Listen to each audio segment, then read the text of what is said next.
Hey guys, welcome to another of the Arcanist Challenger series. Having just finished my game with John, I am still on Vyros1, which I'm excited about. I'm still on Strakhov.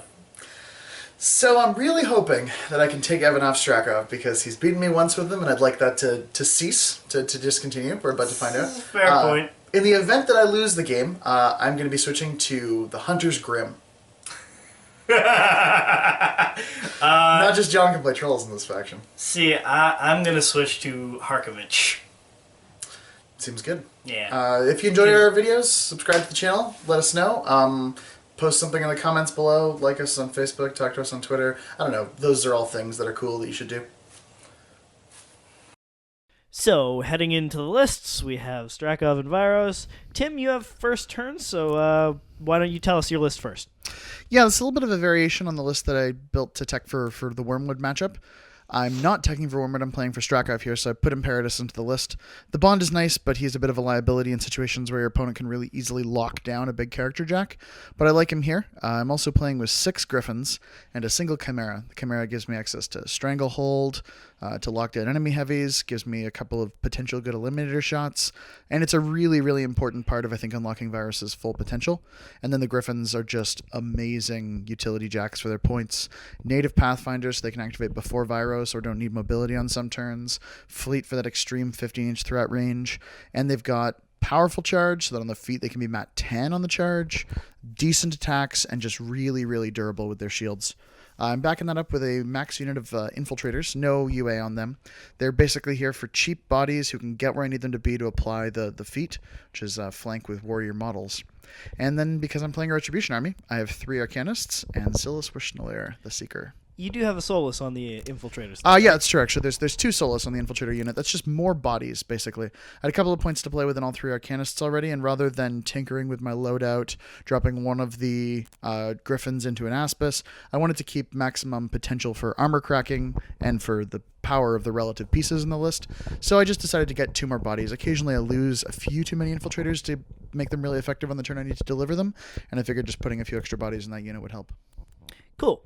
So, as for my Strakhov list, I really flip-flopped on what to take against Vyros, because I'm really afraid of getting my heavies strangleholded, but I think a lot of heavies might be good for taking out Griffons and not really suffering much from the Infiltrators, not being able to do damage to my heavies. And then taking Orin Midwinter maybe to avoid some strangleholds and Ruin in there to also just not be able to be strangleholded himself.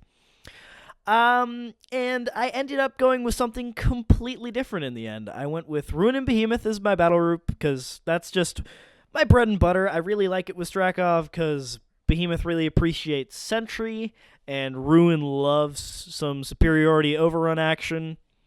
But other than that, I took all infantry. I took 2 units of Assault Kommandos, max, with 2 flamethrowers each, just because I didn't have the points for the 3rd one in each unit. And I have some Black Dragons with UA, which, while Strakhov does nothing specific for them, they can enjoy the feat, and just be a really hard-to-remove unit at Arm 21 on their mini-feat if they shield wall the same turn, or just immune knockdown, immune stationary. Just a hard unit to remove in general. Occultation helps them a fair bit too, especially in the matchups where you can, be afraid they're going to shoot them off the table before they can really deliver their melee punch. Yeah, for sure. Not particularly in this matchup, because you only have, a gun and a spell on Vyros? Well, the thing about Imperatus' gun is it's actually pretty good at removing infantry, because if you box a model, you light everything within 2 inches on fire. Right. Your Assault Commandos don't care, and if you occultate your Black Dragons, they don't care either, so it gives you a lot of invulnerability there. And Bird's Eye does not ignore stealth. Does not ignore stealth, does ignore line of sight. So it ignores anything but stealth, basically. Fair enough. All right, guys, I think we're just about ready to head on into the battle report.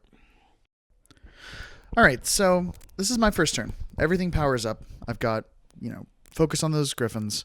Vyros casts mobility after casting Inviolable Resolve on Imperatus, advances up his 7 inches, makes sure everything's in his control area, and now we're prepared for all of these jacks to run the crazy distance that they do. This is what a Vyros for first turn does best.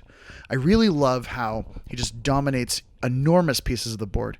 You keep all those pieces in his control area, but you fan them out and you just fill the board, and you ask the really challenging question of, what do you do against this many boxes, this many pieces that are armor 18 in the case of Imperatus, currently armor 20 with Inviolable Resolve, and then I've left just enough of a gap between each of these jacks that wherever I need to, I can run those Infiltrators to aggressively position and anchor that feat. My Chimera is in a spot where it can still apparate into a better position, and I'm moving all of the pieces up as much as I can. Deployment in this list is something that took a lot of practice to really ace for me, and I think I've got enough experience to be quite confident in it. It has to unpack a very particular way, and the way I deployed, I think the unpacking happened really organically. So you've moved up incredibly aggressively. You had a really quick first turn. And I am feeling pretty threatened here. Because now, next turn, you're guaranteed to get on anything you want to if I move at all. Yep. Perhaps even if I don't move. Yeah, I think, assuming that you just ended your turn immediately right now, Imperatus can charge Strakhov. Yep, and that's not fun. Not okay. So, let me just do the math on that for a second. I deployed at 7, you deployed at 10. Imperatus is speed 6, goes to 8, charges 11, sidesteps off the objective, is on your caster. Yep, that's absolutely the case. Yeah, screw that. So, I'm going to try to do something about Imperatus. So I figure I can... Imperatus is standing next to an Infiltrator, so I can overrun Behemoth, and then cast Superiority on Ruin, move Strakhov up, feet, then Behemoth blows up the Infiltrator next to Imperatus by shooting Imperatus, overrun Ruin up, charge Imperatus with a free charge, Pathfinder, Ruin. This is a little bit of a mistake on my part. I should have had that Infiltrator just about an inch back base to base with the objective. Because it's bunker, it would have given him immunity to blast damage. It's minor. I think Evan can still get an overrun with Behemoth just by scattering onto the Infiltrators who are inevitably spread out somewhere. But it would have made this particular line of play a little dicier. Now, I'm not sure if Ruin is going to kill Imperatus here. I know he's at least going to proc Phoenix Field. Just because as soon as I hit with my charge attack, Inviolable's Resolve drops. And suddenly it's dice even, and I do a lot of damage with that mace over the course of 3 focus and a free charge, and my second initial at dice -2. So it also helps that you're softening up with Behemoth. I mean, you took that shot on Imperatus and did 5 damage to his field? That's a good place to start. 7 field boxes left. Unfortunately, I had to spend all my focus allocating 2 to Ruin and casting 2 cost spells, so I couldn't give Behemoth the second full boosted cannon shot. But I got some damage in, so it helps. I also managed to remove another Infiltrator with some blast damage, thankfully. Every dead Infiltrator is one less, warrior model to proc the feet with. And I charge with Ruin. Now, so that feat gives you +4 movement when charging against an enemy in Strakhov's control, so Imperatus is within 12. And it also gives you Pathfinder on the charge, right? Correct. So I'm hoping to at least proc Phoenix Field here, and then put enough things in front of Strakhov that basically make it so that he doesn't just get charged by Griffons, because that's not fun. So Ruins triggered Phoenix Field or Phoenix Protocol, and does some more damage to his force field. Can't kill him. But we did the part that I wanted to do, which was at least trigger Phoenix Protocol. Had I had a little more foresight, I might have put Alton Ashley in this list, but I think the 3 units of dudes is a little more worth it, and also, I don't think it's worth downgrading Behemoth. for. Yeah, I mean, he's 25 points now, which is an increase since the change. He went up 1 point, but I think he's still an extremely effective Jack. I mean, he was taken in every single Khador list despite being expensive. Now he's slightly more expensive and appears in slightly fewer Khador lists. Like, I think that's the right kind of tweak, and I'm excited to see them do those kind of little tweaks to the game. For sure. So here I'm just going to try some assaults with assault commandos, maybe put a few more points into Imperatus. Assault commandos have assault. Yes, they didn't last edition. I'd just like to make that abundantly clear. This is actually kind of an interesting line of play. So what Evan's doing here, I think, is trying to get some more damage in on Imperatus. It's awkward because Imperatus is engaged in melee, and because of his Phoenix protocol, his movement's not crippled anymore. But because he's charging, and they gain Pathfinder during the charge and that +4 movement against the target in Strachov's control, you're getting like right up through that rough terrain that was otherwise, I think, a problem for your deployment. Yeah, it was, because the only model in my list with Pathfinder is Strakhov himself. Yeah. The dudes wearing heavy armor are not prepared for the water. They sure aren't. You'd think with Russian winters that they'd be, a little more all-terrain, but apparently not. Yeah. Strakhov didn't teach them how to go through forests or water or anything, because that was a good idea, dude. Anyhow, the rest of these guys are just going to assault the Griffins that aren't inside of Strachov's control, just because they can. Maybe put some damage into a Griffin. You end up assaulting the Griffin who's in the rubble here. Is there a reason you chose that guy? Just the direction the charge would take them? Yeah, mostly that. I mean, these charges are mostly about positioning, although you're hoping you roll some, 10s to hit Imperatus because of Strakhov's Adventure Leader? I need 10s to hit Imperatus, and then it's dice off 8, so it's not great at all, but if I miss, I hit Ruin maybe on a 7 and do dice off 10, which I'm not worried about at all. Yeah, fair enough. Every point of damage on Imperatus at this point counts quite a bit, and the first, 15 points of damage to Ruin don't matter very much at all. Exactly. So more assault commandos on this side are assaulting Imperatus. I believe I get 9 assaults on Imperatus this time. It's true. Do the sprays also have assault? No, the sprays don't have assault. They, because the reasoning is they have gunfighter, not assault, because if they had assault and no melee weapon, they wouldn't be able to charge. Right. And if they had assault and gunfighter, they would get 2 sprays on the way into melee. That seems too good. Yep. So they don't get assault, which sucks. But it's better than having 6 sprays from a 10-man unit. Yeah, that's fair. I mean, I guess they can have a pseudo-assault if they get into melee by making that spray attack as their gunfighter attack. For sure. Cool. So a whole bunch of dice get rolled here. And these are all 10s to hit Imperatus, miss Imperatus, 7s to hit Ruin, hit or miss Ruin, dice off 10 on Ruin, do no damage to Ruin. And it happens many, many times. I think I roll over 20 sets of dice here. Oh, do no damage to anything. Quick summary. Once you hit Imperatus, do no damage. 5 times you hit Ruin, do no damage on any of them. Good job, boys. Really, this charge, I think, is mostly about positioning.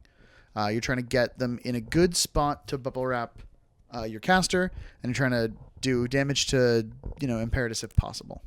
Yeah.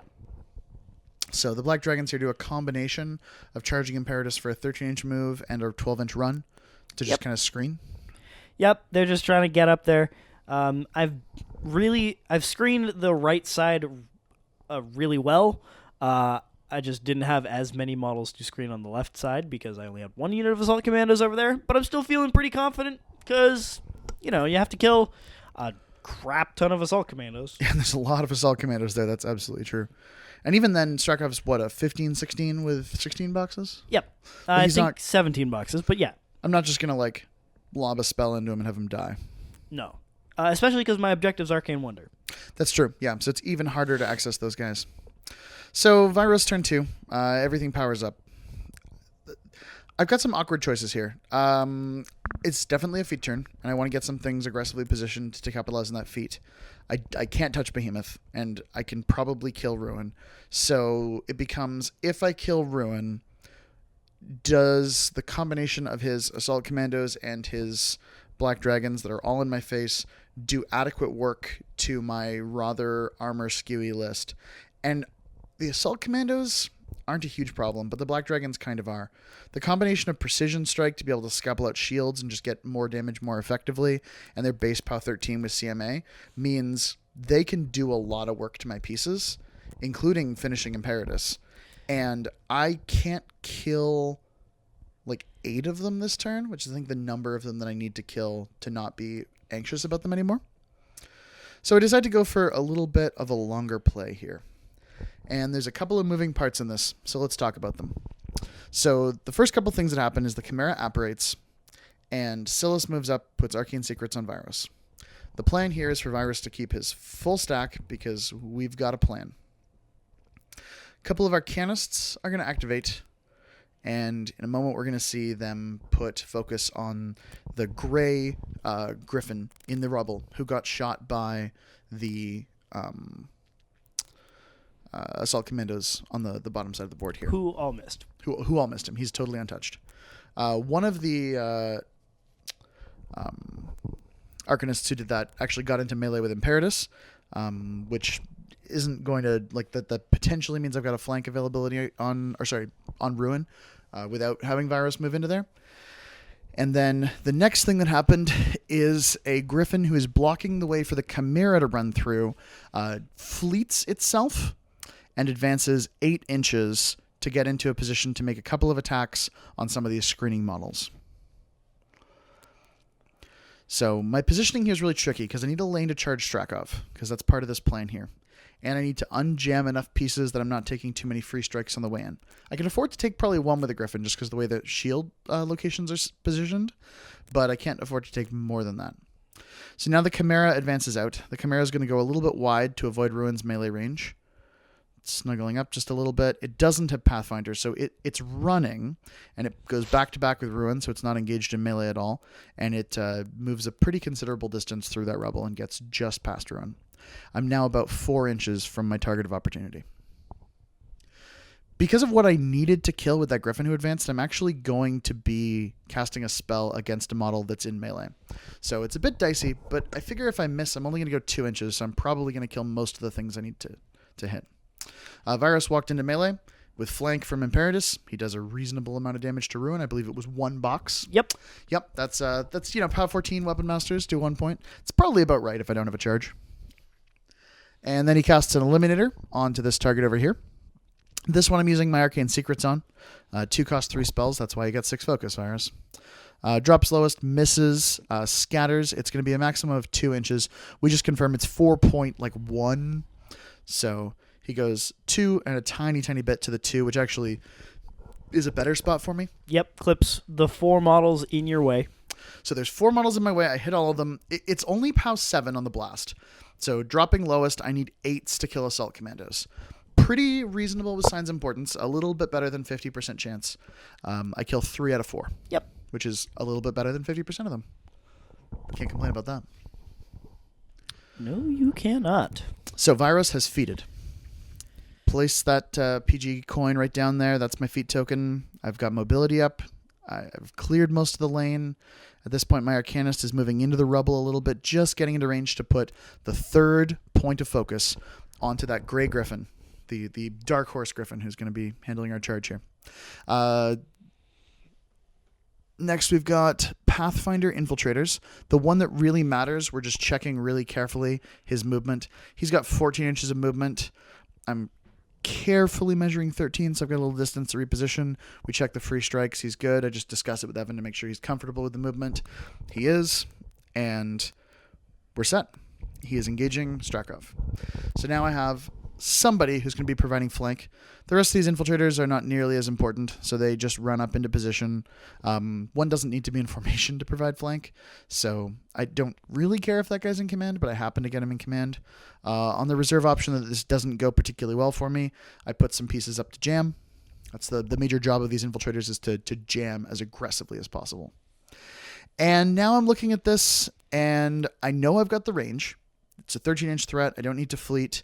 I charge 11 and have reach. With powerful charge and flank, I end up being mat 10. I'm in Vyros' control area. So the next question becomes, can I avoid taking that last free strike? So this Griffon moves into position, boosts to hit his halberd attack, and kills that last guy who's my free strike. I've got a nice clear lane. He charges into Strakhov. So mat 10, spent 1 to charge. Needs a 5 to hit. Hits on the charge because of powerful charge. 4 dice. For some reason, I roll a column. He doesn't have a column.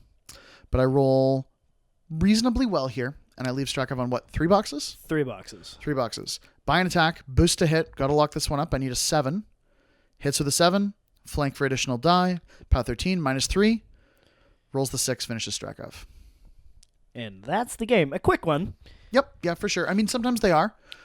I feel like with how mobile both of our lists are, it's going to be a quick one either way. Just because I can get +4 inches on my feet turn, you are always threading 15. Yep. With a ridiculous amount of damage coming from flank, and Imperatus can get anywhere. Yeah, he's terrifying, and he charges for free with Vyros. That's his bond for sure. And my list also has the combination of overrunning and etc. Yep. Yeah, there's lots of elements in this. Anyway, guys, quick one for this week. I hope you enjoyed it. I think it's a really interesting matchup, as was evidenced by this game. I'll be playing Vyros again for our next Challenger series, and I'll be playing Harkovich against Borka1. It's a pretty exciting opportunity. I think that could be a cool game. Yeah. All right. Tune in next week for another episode of Arcane Assist. See you next Monday, guys.